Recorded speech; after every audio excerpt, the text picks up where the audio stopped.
Vacciner, vacciner, vacciner, a dit Emmanuel Macron cette semaine. Accélérer la campagne de vaccination, c'est l'objectif désormais prioritaire. Et l'un des symboles sera l'ouverture prochaine de 38 vaccinodromes. Ces centres géants qui pourront accueillir 1000 à 2000 personnes par jour. Le stade Vélodrome à Marseille, le Stade de France, le marché de Rungis, Euro Disney. Alors, de tels centres existent-ils ailleurs et est-ce que ça marche ? Nous vous emmenons cette semaine en Allemagne, en Belgique, aux États-Unis et en Cisjordanie palestinienne, à Berlin, Bruxelles, Washington et Ramallah, avec des centres ouverts ou fermés ou inexistants.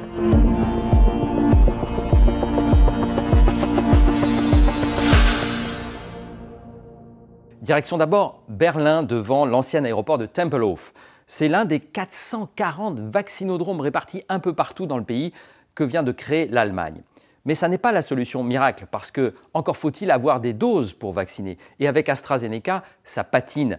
La vaccination en Allemagne avance désormais plus lentement qu'en France. Ce centre est uniquement dédié à l'AstraZeneca et le mois de mars a été difficile. Vous vous souvenez du vent de panique qui a soufflé sur l'Europe avec cette suspension. Le centre ici était à l'arrêt pendant plusieurs jours et puis cette semaine, rebelote après de nouveaux cas de thrombose. Le gouvernement allemand décide de n'autoriser ce vaccin que pour les plus de 60 ans. Résultat, regardez, le parking est vide et sur ces autres images tournées le même jour dans un autre centre de vaccination de Berlin, l'Arena, où l'on ne fait que du Pfizer-BioNTech, la file d'attente est immense. C'est une des illustrations du manque de fluidité, de flexibilité de cette campagne. Ce sont des critiques récurrentes.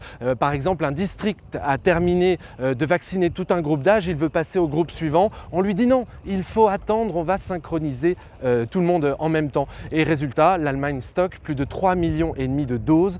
Dans l'idée, c'était de garder des doses pour la deuxième injection. Mais même après avoir changé de politique, en ayant augmenté l'intervalle entre les deux injections, eh bien l'Allemagne n'a toujours rien changé. Les médecins disent ça suffit, il faut maintenant vacciner tout le monde en utilisant les doses qu'on a maintenant. Cette campagne ne décolle pas. 11% de la population a reçu une dose. 3 mois après le départ, 4% de la population à peine est entièrement vaccinée. En Belgique aussi, ça patine. 2 vaccinodromes sont annoncés à Bruxelles. Nous voici devant l'un d'eux, un hôpital militaire. Mais ça prend du retard. Je me trouve devant l'hôpital militaire Rennes-Astrid qui, après avoir vacciné son personnel ainsi que les 1800 soldats belges susceptibles de partir en opération, devait ouvrir ses portes au grand public la semaine dernière. Mais face au manque de doses de vaccins, après les retards de livraison de l'AstraZeneca en particulier, comme un peu partout en Europe, eh bien, les autorités belges ont décidé de reporter l'ouverture de ce vaccinodrome. Il n'ouvrira pas ses portes avant le 19 avril prochain, selon un porte-parole de l'armée. Il devait ouvrir 7 jours sur 7, de 8h à 20h et accueillir au moins 1000 personnes par jour. Il devait à ce titre devenir le deuxième plus gros vaccinodrome de la région, après celui qui fonctionne à plein régime au Ezel, au parc des expositions, où 1500 personnes par jour viennent se faire vacciner. Vaccinodrome qui, après quelques déboires lors de son ouverture, désormais fonctionne à plein régime. Traversons à présent l'Atlantique, direction Washington, devant là aussi l'un de ces centres géants. Les États-Unis sont le pays au monde probablement à avoir le mieux réussi la mise en place de ces vaccinodromes. Aux États-Unis, 30% de la population a déjà reçu une première dose, c'est le double de la France. On en a déjà parlé ici dans ce même rendez-vous. Et les États-Unis ont fait ce qu'ils savent faire de mieux, les choses en grand, la réquisition de stades géants et de centres de congrès. Dans ce centre des congrès situé au cœur de la capitale fédérale, on vaccine chaque jour entre 2500 et 3000 personnes. À Baltimore, pas très loin d'ici, le stade des Ravens, 77 000 places, a été transformé en vaccinodrome. Même chose au Yankee Stadium dans le Bronx à New York, où un temps on vaccinait 7 jours sur 7, 24 heures sur 24, même la nuit, pour administrer les premières doses du vaccin Johnson & Johnson qui venait d'arriver. C'est vrai qu'on a l'impression d'assister à une gigantesque opération où parfois l'armée et la garde nationale prêtent main forte. Quand vous pénétrez dans ces centres, on vous offre de la nourriture gratuite, on vous propose de venir vous chercher ou de vous raccompagner en taxi gratuitement. Il y a même des gardes d'enfants. Et puis une marque célèbre de donuts aux États-Unis vous promet un donut gratuit dans tous ces magasins si en sortant de ces centres, vous présentez cette carte de vaccination qui prouve que vous êtes passé par là. Bref, beaucoup d'efforts, énorme opération pour tenter d'atteindre l'objectif qui a été fixé par l'administration Biden, à savoir 200 millions de vaccinations avant la fin avril. L'autre pays à avoir fait les choses en grand avec des vaccinodromes, c'est Israël. La moitié de la population est d'ores et déjà vaccinée.